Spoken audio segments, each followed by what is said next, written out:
할렐루야. 하나님 아버지와 예수 그리스도로부터 오는 은혜와 평강이 이 시간 여러분 가운데 함께 하시기를 예수님의 이름으로 축원합니다. 오늘은 값주고 사신 완성이라고 하는 제목으로 말씀의 은혜를 나누겠습니다. 여러분, 우리가 평소에 원했던 것들을 얻게 될 때 행복감이라는 게 찾아옵니다. 그런데 그 감정이 오래가지를 않습니다. 또다시 새로운 것들을 추구하게 되고 새로운 것들을 소유하고 싶은 마음이 우리 마음에 생깁니다. 이처럼 소유라고 하는 것은 소유하면 할수록 부족함을 느끼는 거죠. 더 가졌으면 좋겠다라고 하는 어떤 대상에 대한 가난한 마음이 생기게 되는 겁니다. 비단 이것은 세상의 것을 소유하는 것에 국한되지 않고 하늘의 진리를 소유하는 것에도 그 메커니즘은 동일하다 하는 겁니다. 그런데 세상의 소유와 진리의 소유는 그 내용이 질적으로 다른 것이죠. 그래서 무엇이 다른지 알기 위해서 오늘 우리가 부함과 가난함, 또 부자와 가난한 자에 대해서 한번 알아보려고 합니다. 성경이 말하는 부자는요, 단순히 돈이 많다고 해서 부자가 아니라 세상의 것을 힘과 가치로 삼고 그것을 축적하기 위해서 살아가는 사람들을 성경은 부자라고 이야기합니다. 그런데 세상 사람뿐만 아니라 교회 안에도 그런 부자들이 있다 없다? 있다라고 말하는 거예요. 그들은 보아이신 예수 그리스도 그 진리를 소유하는 것에는 별 관심이 없습니다. 세상의 가치들을 예수에게서 얻어내려는 데에만 관심이 있는 자들, 종교적 열심과 세상의 가치를 맞바꾸고 싶어하는 자들, 그들을 바로 부자라고 합니다. 그러한 부자들은 세상의 가치를 소유하면 소유할수록, 다시 말해서 점점 더 큰 부자가 되어가면 되어갈수록 그들의 삶을 통해서 거기에는 만족이 없다라는 것을 증명하는 꼴밖에 되지 않습니다. 그들의 삶이. 많이 가진 부자인 줄 알았는데 실상은 죽을 때까지 만족하지 못하는, 실상은 아무것도 소유하지 못한 진짜 거지들이었다 하는 겁니다. 결국엔 그렇게 될 겁니다. 반대로 예수를 보화로 소유한 사람들이 있습니다. 세상의 가치를 다 팔아서라도 밭에 감추인 그 보화를 소유하기 원하는 자들입니다. 내가 가진 모든 것을 다 포기하더라도 세상적으로는 가난해지고 개털이 되더라도 예수 그리스도 그분의 말씀과 진리만큼은 절대 포기할 수 없는 자들, 성경은 그들을 뭐라고 할까요? 가난한 자라고 합니다. 그런데 이렇게 가난한 자들은요, 점점 더 가난해집니다. 예수라는 보화를 소유했음에도 불구하고 점점 더 가난해집니다. 이것은 그 예수 안에 만족이 없다는 말이 아닙니다. 세상의 가치들은 여러분 아무리 소유를 해도 만족이 없어서 또 다른 것을 소유하고 싶은 욕구가 생기죠. 그러나 예수 안에는 완전한 만족이 있어서 동일한 그 예수만을 원하는 거예요. 그것을 한번 맛본 사람은 절대 포기할 수 없는 겁니다. 그래서 오늘도 내일도 그 예수로만 나의 삶을 채우기 원하는 것입니다. 그것은 바로 예수에 대한 가난함이기 때문이에요. 세상은 어때요? 돈에 대한 가난함, 건강에 대한 가난함, 성공에 대한 가난함, 자녀에 대한 가난함, 수많은 가난함들이 있단 말이에요. 그러나 성도의 가난함은 유일해요. 예수에 대한 가난함만 있는 거예요. 마태복음 5장 2절에 심령이 가난한 자는 복이 있나니 천국이 그들의 것이다 말합니다. 우리의 심령이 가난해져야 복을 받을 수 있다라는 그런 말이 아닙니다. 어떻게 해야 내 심령이 가난해질까? 내 마음이 무엇을 해야 가난해질 수 있을까를 고민하라는 말이 아닙니다. 그것을 고민하는 사람은 그렇게 해야 내가 원하는 것을 복으로 받을 수 있을 거야 라고 생각하기 때문입니다. 내가 원하는 것이 복으로 주어져야 그것이 천국이다 라고 착각하고 있는 거예요. 그러나 심령이 가난한 자가 복이 있다라고 하는 말씀은 여러분 그런 뜻이 아니에요. 이 말씀에서 주님은 이미 너희가 복이 있다, 복 있는 자다 라고 선언해 주고 계시는 거예요. 히브리어 헬라어 원어로 이걸 살펴보면 이런 말입니다. 복 있는 자야, 너는 심령이 가난하다. 천국이 너의 것이야. 라는 말이에요. 복 있는 자야. 먼저 선포해 줄, 너는 심령이 가난한 자라구나. 너에게 천국이 있다. 여러분, 예수님이 말씀하신 그 복은 어떤 복일까요? 세상에 복이 영합니까? 아니에요. 그 복은 바로 예수 그리스도 자신을 말씀하시는 거예요. 세상의 물질이나 성공이 아니라 바로 예수님입니다. 그 예수를 소유한 내가 바로 마음이 가난한 자로구나. 천국이 너의 것이다. 라고 말씀하고 있는 것입니다. 여러분, 어떤 복을 소유하셨습니까? 여러분, 복을 예수로 소유하셨습니까? 아멘. 그렇다면 여러분은 가난한 자가 맞습니다. 어떻게 무엇을 해야 가난해질 수 있을까를 고민하지 않아도 됩니다. 예수님이 여러분 안에 계시면 여러분은 늘 그 예수님을 사모하게 될 것입니다. 예수님이 여러분 안에 계시면 여러분은 그 예수님만을 늘 갈망하게 될 것입니다.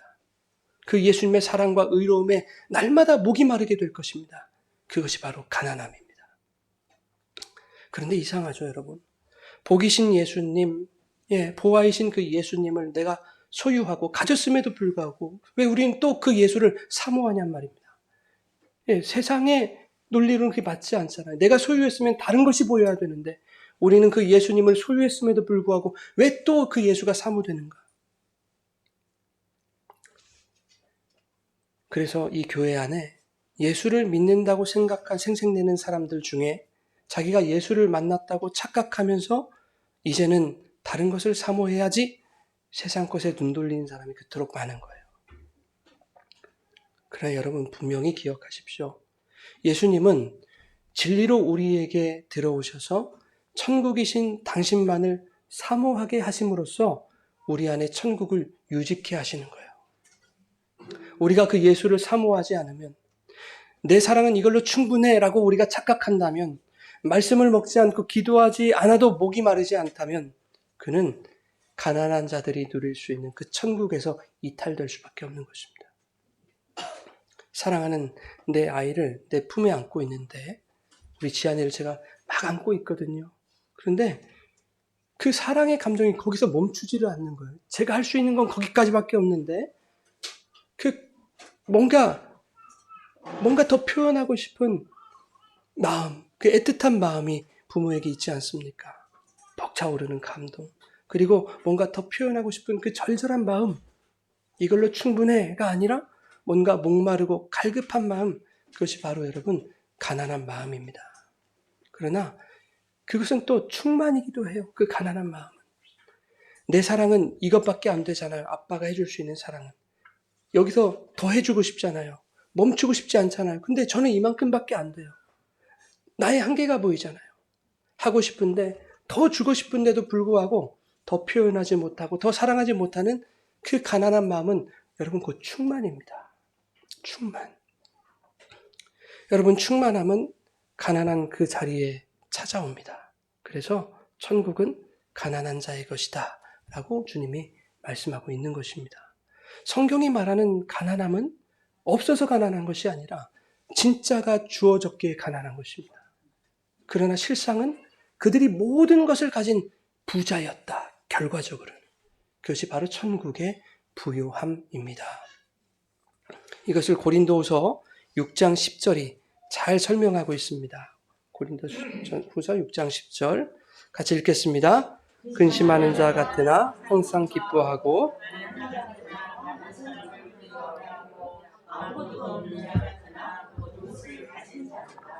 아멘. 가난인 듯 가난 아닌 가난 같은 그 가난. 이거 3주 동안 잘 써먹네요. 결국 가난 아니라는 거죠. 가난한데요. 결국에는 가난이 아니었다를 알게 되실 거예요, 여러분. 자, 누가복음 15장에 소위 탕자의 비유라고 말하는 이야기가 나오죠. 지난주에도 우리가 살펴봤습니다마는 둘째 아들이 모든 것을 탕진하고 이제 거지가 되어서 돌아왔습니다. 돼지나 먹는 그 주엽 열매로라도 배를 채울 수만 있었다면 아마 둘째 아들은 돌아오지 않았을 겁니다. 배를 채울 수만 있었다면.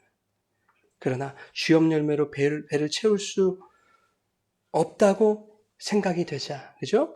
배를 채울 수 있다고 기대하는 없다고 생각이 되자, 그때 누가 떠오르는 거예요?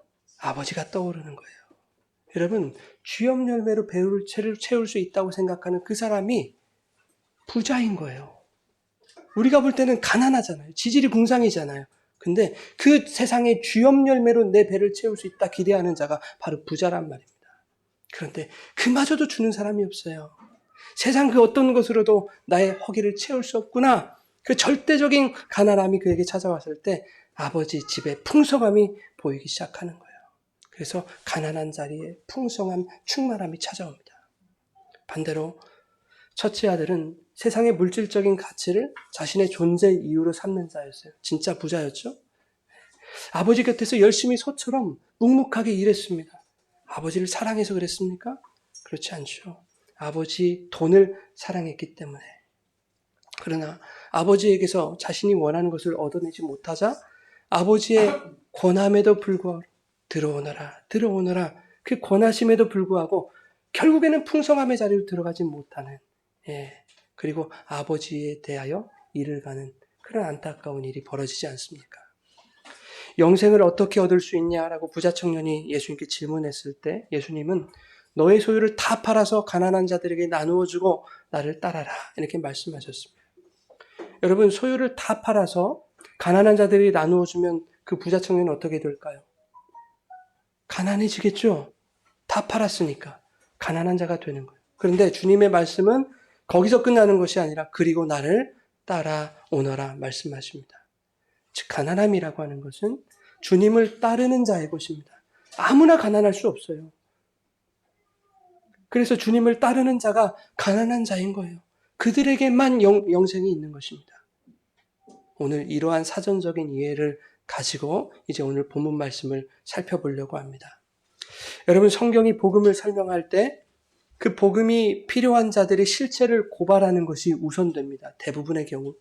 성경은 복음이 필요한 그들의 상태가 죄인이다라는 것을 폭로해서 그 죄인들이 복음이신 예수님을 통해서 하나님의 사랑을 확증받게 하려는 것이 그것이 복음의 어떤 목적이요. 그것을 또 구원이라고 우리는 이야기를 합니다. 오늘 우리가 살펴볼 구약의 본문 속에도 하나님이 인간의 죄를 폭로하십니다. 오늘 본문 사무엘하 12장은 하나님이 나단 선지자를 통해서 다윗을 책망하시는 이야기입니다. 다윗은 왕의 자리에서 자신이 가진 힘과 권세로 자기보다 약한 자의 아내를 빼앗았습니다. 우리아의 아내 밧세바를 범해서 임신을 시키지 않았습니까?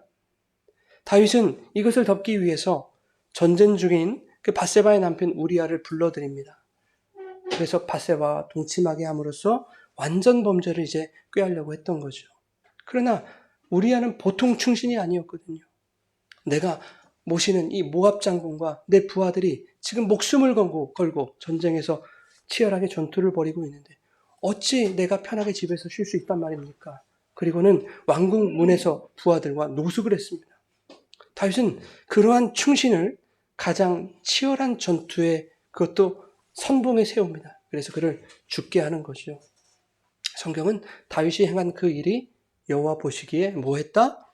악했다라고 말합니다. 11장 마지막에. 그리고 오늘 12장 본문이 시작되는 겁니다. 자, 그러면 하나님이 악하게 보신 그 일이라는 것은 무엇입니까? 그것은 왕의 자리에 오른 한 인간이 자신에게 주어진 막강한 힘으로 살인과 강간을 저지른 것이지요.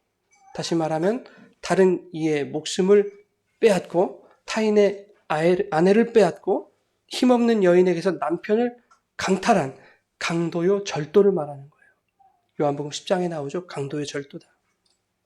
오늘 본문은 이러한 다윗을 부자라고 말하고 있는 것입니다.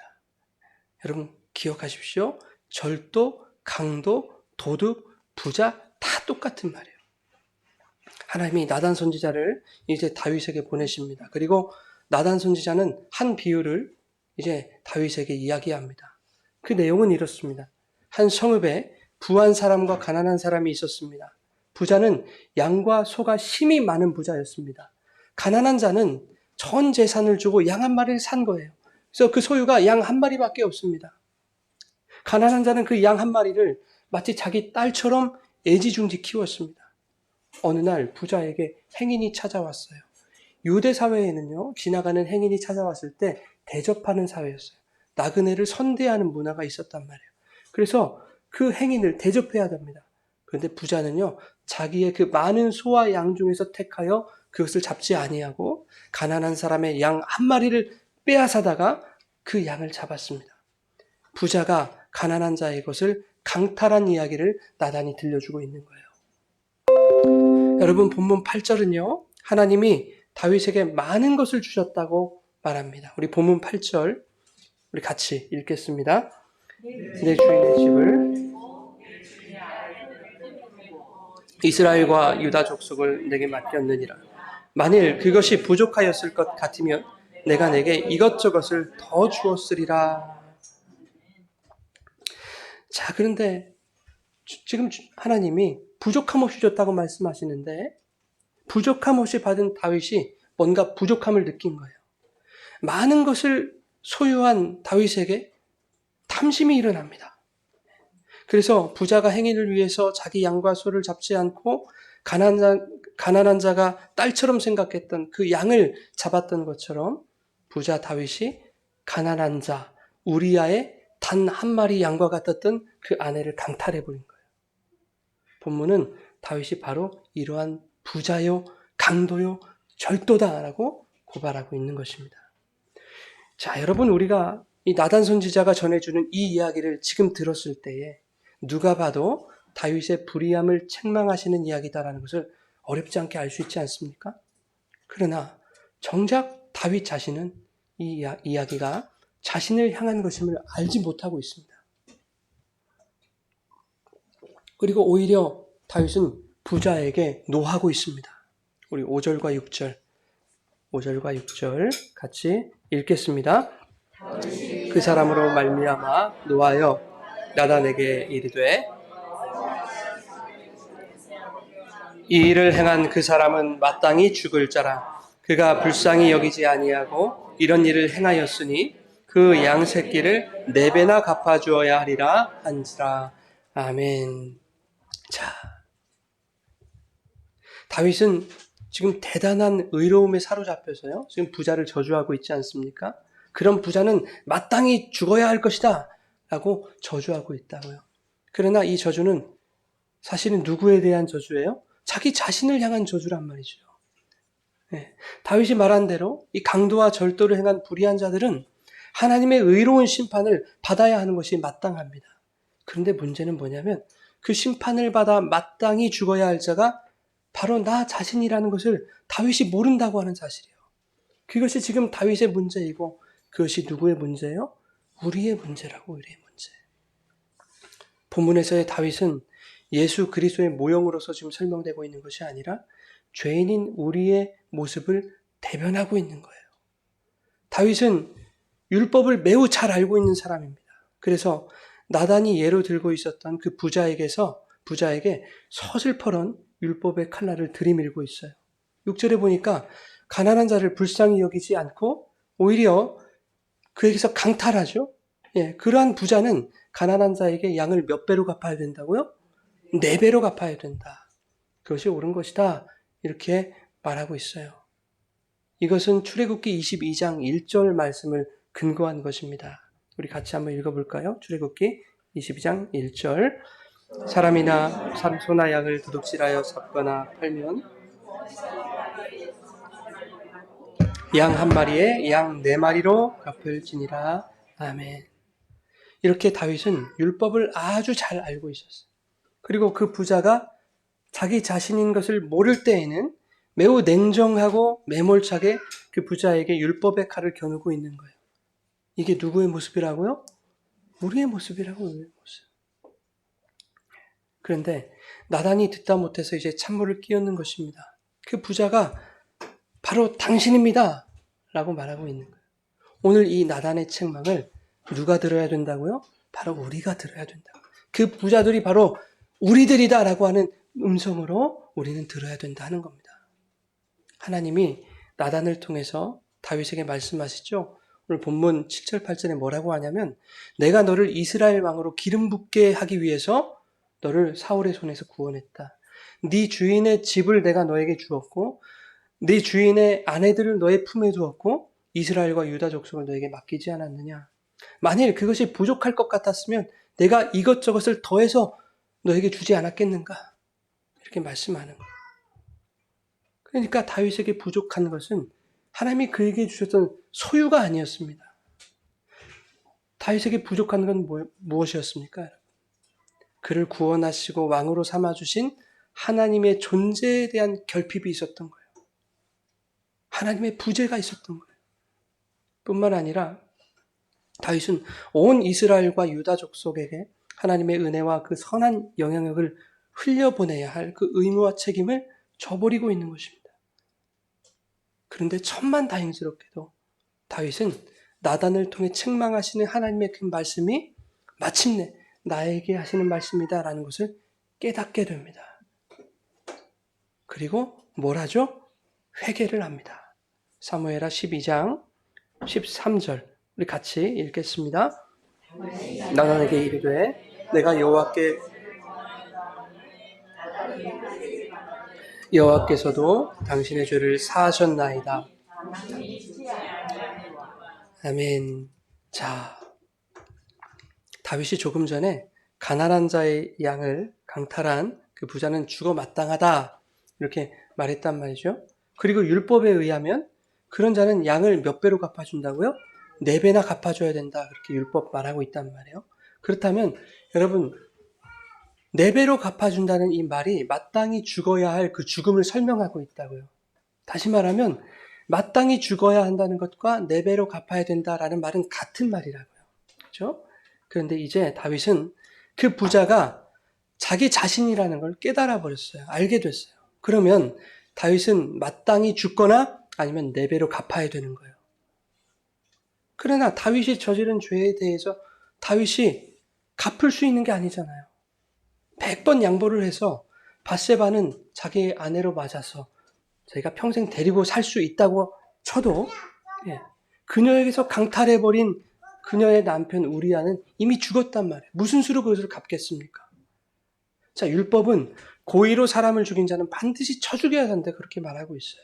우리 출애굽기 21장 같이 읽겠습니다. 반드시 죽일 것이나 사람이 그의 이웃을 고의로 죽였으면 너는 그를 내 제단에서라도 잡아내려 죽일지니라. 아멘. 무시무시하죠, 여러분?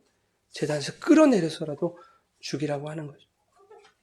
절대로 다윗이 4배나 갚을 수 있는 문제가 아니잖아요. 그렇죠? 그러면 다윗은 마땅히 죽어야 하는 존재인 거예요. 지금 다윗의 실존입니다, 그게.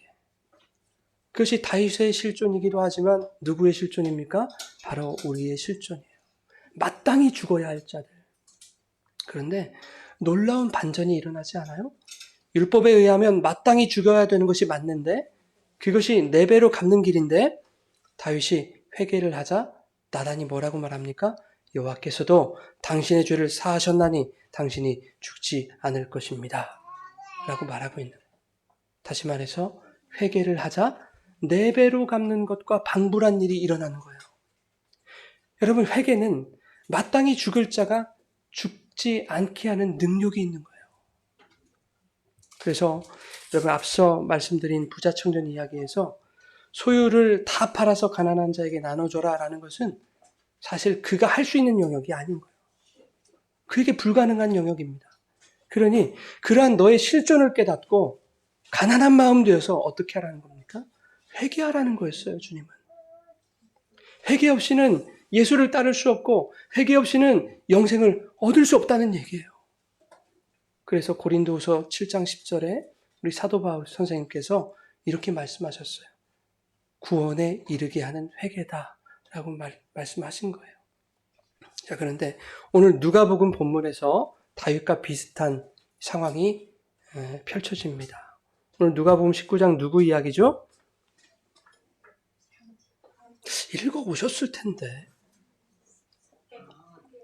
삭개오 이야기죠? 한 3분 읽어오신 것 같은데 큰일인데. 그러시면 안 됩니다. 뜨거워집니다, 지금 얼굴이. 자, 삭개오 이야기입니다. 삭개오가 사는 동네가 여러분 어디였어요?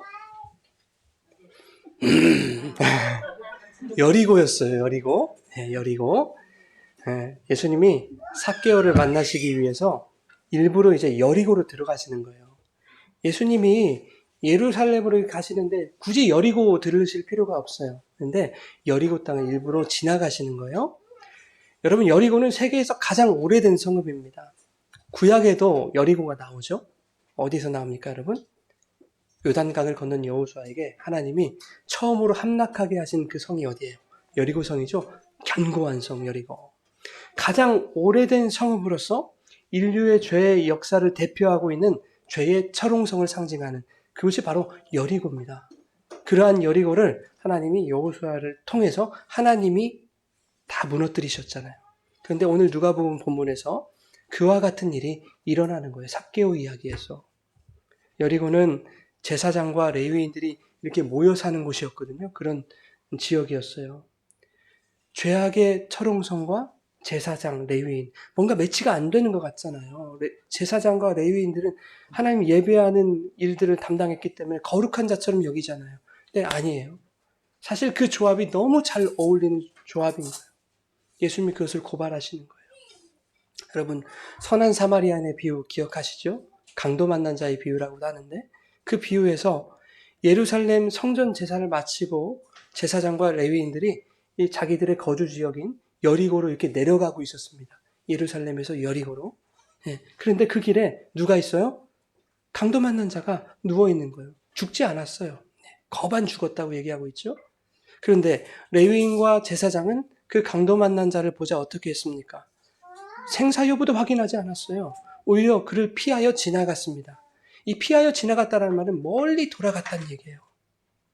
율법을 대표하는 그들이 이웃사랑의 율법을 지금 범하고 있는 거예요. 살 수도 있을 그 사람을 방치해서 죽이는 것과 다름없는 거예요. 그것은 고의로 사람을 죽이는 것과 마찬가지예요. 율법이 규정하고 있는 충범죄에 해당합니다. 그러니 여리고에 모여 사는 제사장과 레위인들은 뭐예요? 강도죠, 강도. 강도인 거예요. 죽어야 될 존재들인 거예요. 그리고 그들은 부자들이었어요. 그들은 조를 나눠서 예루살렘 성전 제사를 집리하는데요. 그들의 순번이 1년에 딱 한 번 돌아와요. 그 기회를 한몫 단단히 챙기는 절호의 기회로 삼았습니다. 여러 차례 설명을 드렸죠, 이건. 성전에서 환전하는 자들, 비둘기 파는 자들과 협업을 하죠. 야, 내가 자리 만들어 줄 테니까 비싸게 팔아가지고 커미션 나한테 좀 많이 줘. 뒤를 봐주고는 높은 이득을 챙겨 먹었습니다.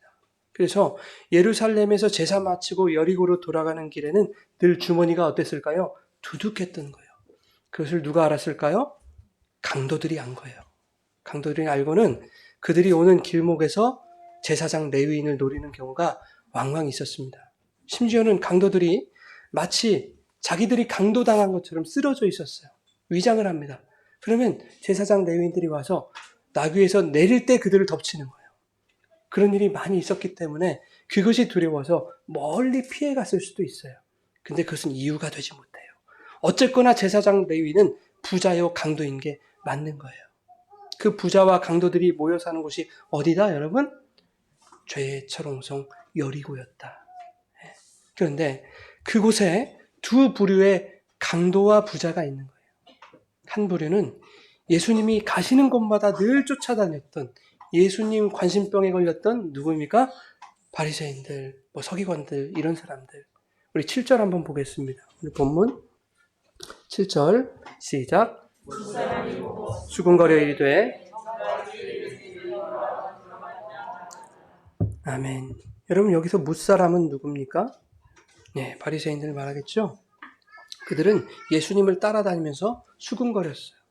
이날도 예수님이 죄인의 집에 유하여 들어갔다라고 비난을 합니다. 여기서 말하는 죄인이라는 것은 누굽니까? 삭개오를 말하겠죠. 삭개오를 말해요.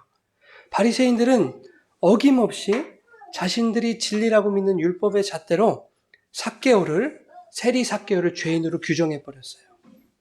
그러한 죄인의 집에 들어가는 예수님도 정죄하고 있는 거예요. 바로 이들이 첫째 아들이요, 제사장이요, 레위인과 같은 강도인 거예요. 그리고 부자인 거예요. 그런데 여리고에는 또 다른 부자, 또 다른 강도가 살고 있었어요. 누구일까요? 둘째 아들과 같은 삭개오였습니다. 세리. 그는 자기 동족으로부터 강도라고 낙인 찍힌 세리였다고요. 왜 강도라고 말하는지 지난 시간에 말씀드렸죠? 세리 중에서도 세리장이었어요. 세리 대빵. 이것을 본문 2절이 이제 말하고 있는데 2절 우리 같이 한번 읽겠습니다. 삭개오라 이름하는 자가 있으니 세리장이요 또한 부자라. 세리장이요 또한 부자라 이 말은 삭개오는 강도요 부자다 이 말과 같은 말입니다. 그런데 그의 이름이 강도와 부자라고 하는 이미지와는 영 어울리지가 않는 거예요. 삭개오라는 이름이. 삭개오, 자카이오스 이 말은 순결함, 깨끗함, 의로움 뭐 이런 뜻입니다.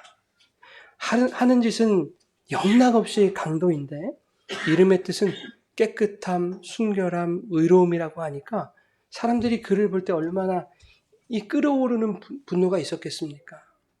여러분 우리 교회에 참 이름도 은혜로운 은혜가 있잖아요. 여러분 은혜에게 은혜라고 부른 거 기분 나쁘세요? 너무 당연하지 않습니까? 키도 은혜롭고 얼굴도 은혜롭고 말하는 것도 은혜롭고 또 성격도 은혜롭고 믿음도 은혜롭고 너무 당연한 거예요. 그런데 만약에 제 이름이 김귀요미라든지 김기쁨이라든지 라고 했을 때 그 이름을 불러야 하는 여러분들의 속이 느글느글거리지 않겠습니까? 강도에게 삭개오라고 불러야 하는 일은요. 이것과는 비교할 수 없는 고통이었을 거라고요. 그런데 주님이 다른 사람도 아닌 그런 강도요 부자인 삭개오를 찾아가시는 거예요. 일부러. 거기 여리고 안 가셔도 되거든요.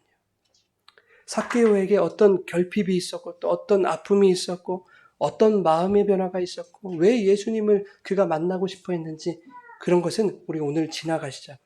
근데 중요한 거 하나, 결정적인 것은 주님이 그를 찾아가시지 않았다면 삭개오는 결코 주님을 만날 수 없었다라고 하는 거예요. 주님이 그를 찾아가셔서 이제 그를 부르시는 겁니다. 그는 돌무화과 나무 위에 올라가 있었거든요. 근데 돌무화과 나무는 미관상 그렇게 예쁘지 못했어요. 그래서 마을 외곽에 멀찌감치 이렇게 심도록 했습니다. 예수님이 오신다는 소식을 듣고 마을에 사람들로 막 북적였을 거예요. 야, 예수님이 오시는데 그 전에 막 병자도 고치고 했던 소문들이 막 돌았을 거거든요. 막 모였을 거예요. 그래서 삭개오는 그 인파 속으로 들어갈 수가 있었겠습니까? 없었겠죠. 왜요? 이때가 기회다 하고 수많은 사람들이 강도 같은 이 삭개오를 쥐도 새도 모르게 어떻게 합니까? 살해할 수도 있는 노릇이에요. 그래서 삭개오는 마을 외곽에 있는 돌무화과 나무로 달려가서 멀리서나마 몰래 숨어서 예수님 한번 봐야 되겠다 이렇게 생각했던 겁니다. 그런데 주님은 마을 사람들에게는 관심이 없었어요. 그냥 마을로 들어오시더니 마을을 가로질러서 기어이 삭개오가 있는 돌무화과 나무 그 아래까지 가시는 거예요.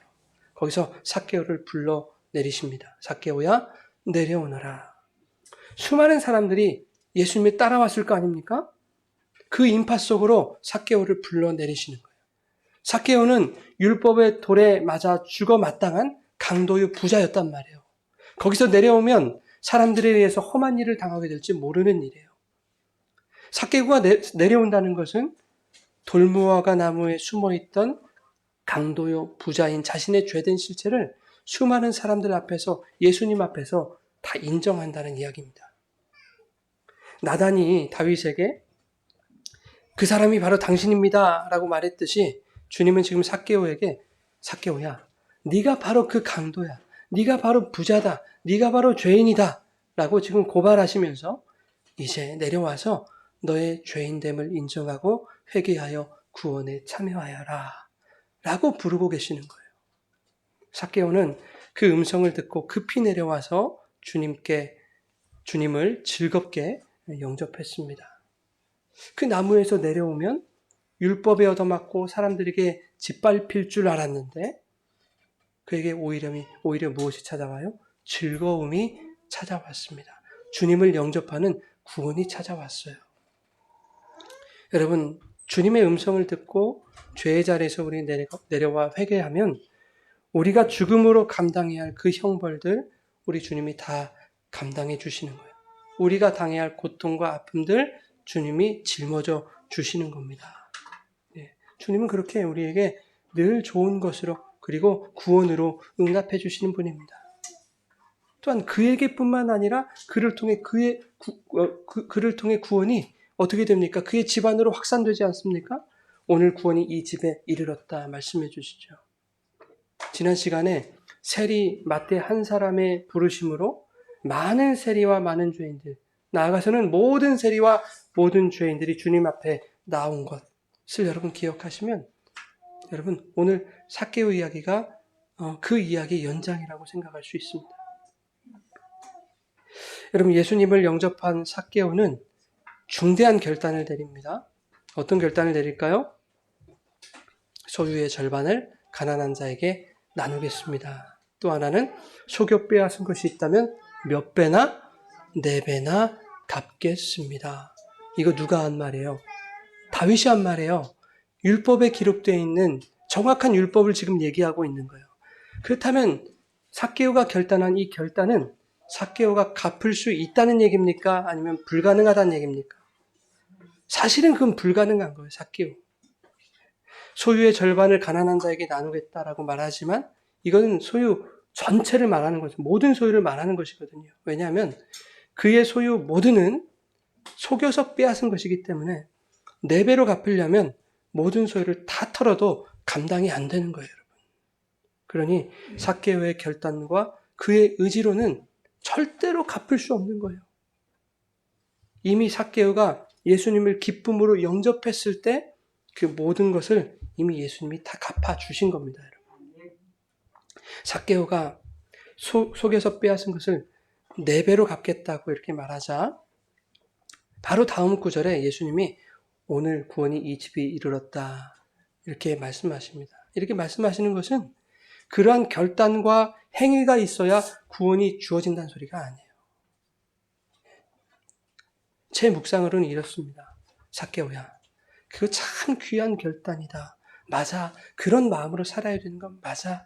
그러나 미안하지만 그건 됐고 삭개오 네가 이런 결단하기 전에 이미 내가 너를 구원했거든. 네가 나를 영접할 때, 네가 내려와 너의 죄를 인정하고 회개할 때 너에게 구원이 있었거든. 4배로 갚는 것, 죽어야 할 자를 살리는 것은 너의 일이 아니라 내가 할 나의 일이거든.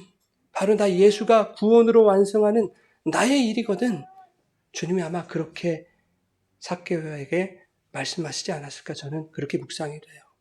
그래서 4배로 갚겠다는 삭개오의 결단에 예수님이 부자 청년에게 하셨던 것처럼 야, 소유 다 팔고 와라. 소유를 다 팔아서 나누어 주어라. 그렇게 말씀하시지 않으셨던 거예요. 이미 삭개오는 회개하고 주님 영접해서 가난한 마음을 가졌기 때문에 그렇게 말씀하실 필요가 없었던 거예요. 자, 이제 삭개오는 자신이 상처 주고 피해를 끼친 자들에게 나는 온전히 그것을 다 갚을 수 없는 존재이구나 라는 것도 깨달아가며 살 거예요. 그럼에도 불구하고 최선을 다해서 나눠주고 갚아주겠다는 삶의 자세를 가지고 살아가게 되어 있습니다. 여러분, 구원받은 사람들은요, 삭개오 같은 삶을 살게 돼 있어요. 하나님이 나의 모든 죄를 다 용서해 줬으니까 예전에 모든 저의 잘못 퉁치면서 살아도 되죠? 여러분, 이렇게 살 수가 없는 거예요. 하나님, 그 죄 내가 갚을 길이 없습니다. 그런데 하나님이 저에게 허락하신 그 구원의 은혜에 감사하고 감격해서 그 은혜가 커서 제가 안 되지만 이 세상을 살아갈 때 열심히 갚으려고 노력하며 애쓰면서 살아가겠습니다. 라고 하는 삶의 자세로 살아가게 돼 있는 거예요. 구원받은 사람은. 자, 여러분, 삭개오는요, 직업이 뭐였어요? 세리였죠? 세리는 헬라어로 텔로네스라고 합니다.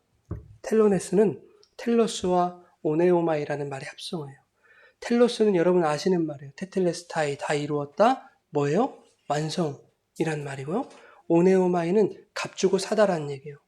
그러면 텔로네스, 이 세리라고 하는 말의 뜻은 뭐예요? 값주고 사서 완성하는 거예요. 그게 바로 죄인 세리란 말이에요. 여러분을 값주고 사셔서 완성하셨단 말이에요. 주님이 삭개오의 전 재산으로 갚을 수 없는 그의 목숨값을 대신 지불하시고 그를 사셔서 구원으로 완성하는 이야기가 바로 오늘 본문인 거예요. 지난주에 나눴던 호세아와 고멜 이야기도 이런 마찬가지 아닙니까? 음란한 여인 고멜을 호세아가 은 30의 값을 치르고 사서 자신의 신부로 삼는 이야기.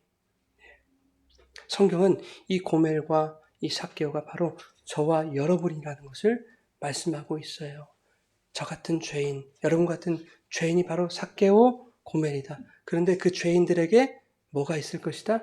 구원의 완성이 있을 것이다. 자, 그런데 지난 시간에 세리 마태를 부르시는 것이 세리인 우리를 부르시는 것이라고 말씀드렸잖아요. 오늘은 우리의 실체를 이 세리에서 어디까지 끌어가세요? 세리장까지 끌어가시는 거예요. 부자, 강도, 죄인 중에서도 괴수인 우리의 실존을 오늘 폭로하시는 거예요. 자, 서신서 본문 이제 살펴보고 마치겠습니다. 디모데전서 1장 15절 우리 같이 읽겠습니다. 미쁘다 모든 사람이 받을 만한 이 말이여 세상에 임하셨다 하였도다. 죄인 중에 내가 괴순이라. 아멘. 자, 예수님은 의인이 아닌 죄인을 구원하시기 위해 세상에 오셨다 말씀합니다. 그냥 죄인도 아니고 죄인 중에 괴수라고 고백하는 그 죄인들을 위해 이 세상에 오신 거예요. 죄인은 죄인인데 상대적으로 내가 저 사람보다 낫다거나 저 사람이 나보다 훨씬 중죄인이다라고 하는 그런 생각을 가지는 순간 여러분 그 사람은 여전히 부자인 거예요. 우리가 신앙생활을 하면 할수록 예수를 잘 믿으면 믿을수록 내가 괴수입니다 라는 고백을 하는 자리로 우리는 나아갈 수밖에 없는 것입니다. 사도 바울이 고린도에 있을 때 자신의 서신을 처음으로 썼거든요. 그게 갈라디아서입니다. 그 갈라디아서 1장 1절에 보면 사도 바울 사역의 초창기에 자아관이 어땠는지를 알 수 있어요. 우리 갈라디아서 1장 1절 함께 읽어볼까요? 난 것도 아니요 사람으로 말미암은 것도 아니요 오직 예수 그리스도와 그를 죽은 자 가운데서 살리신 하나님 아버지로 말미암아 사도된 바울은 자 하나님이 자신을 사도로 부르셨다라고 말하면서 어떻게든지 자신의 사도됨을 나타내려고 쉽게 말하면 자랑하려고 애쓰는 거예요, 사실. 자, 그 후로부터 약 7년 후에 이제 고린도전서를 쓰는데요. 그 당시에 사도 바울의 자아관이 어떻게 변했는지 우리 같이 읽겠습니다. 사도 중에 가장 작은 자라 나는 하나님의 교회를 박해하였으므로 사도라 칭함받기를 감당하지 못할 자니라. 사도 중에 가장 작은 자라고 하죠. 하나님이 나를 사도로 부르셨다니까 이렇게 말했던 그가 이제는 사도라 칭함받기도 내가 감당 못하겠다. 나 작은 자다. 이렇게 말합니다. 자, 그로부터 약 8년 후에 에베소서를 기록할 당시 그의 자아관이 어땠는지 우리 한번 살펴보겠습니다. 모든 성도 중에 지극히 작은 자보다 더 작은 나에게 이 은혜를 주신 것은 측량할 수 없는 그리스도의 풍성함을 이방인에 전하게 하시고. 아멘.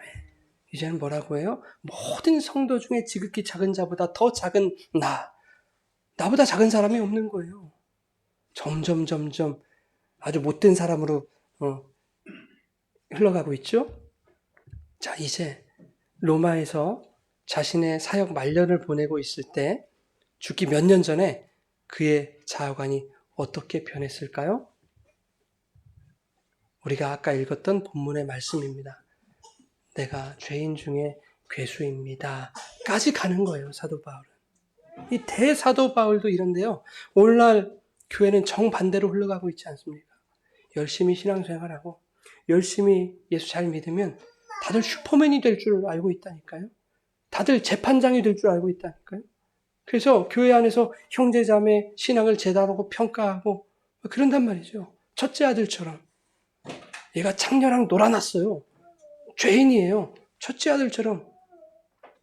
여러분 절대 우리는 그런 방향으로 가서는 안 돼요.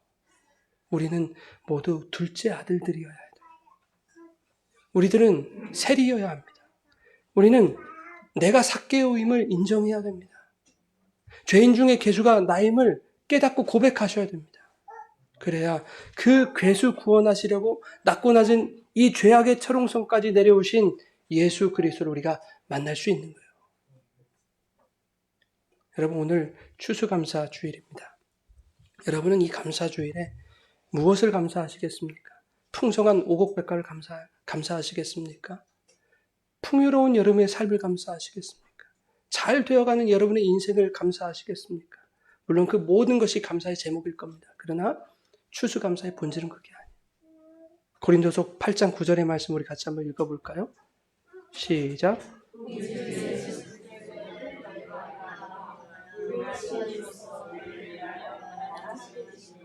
그의 가난함으로 말미암아 너희를 부유하게 하려 하심이라. 아멘. 가장 부유하신 주님이 자신의 모든 소유를 팔아서 가난한 우리에게 하나도 남김없이 나누어 주신 그분의 구원이 감사한 거예요, 여러분.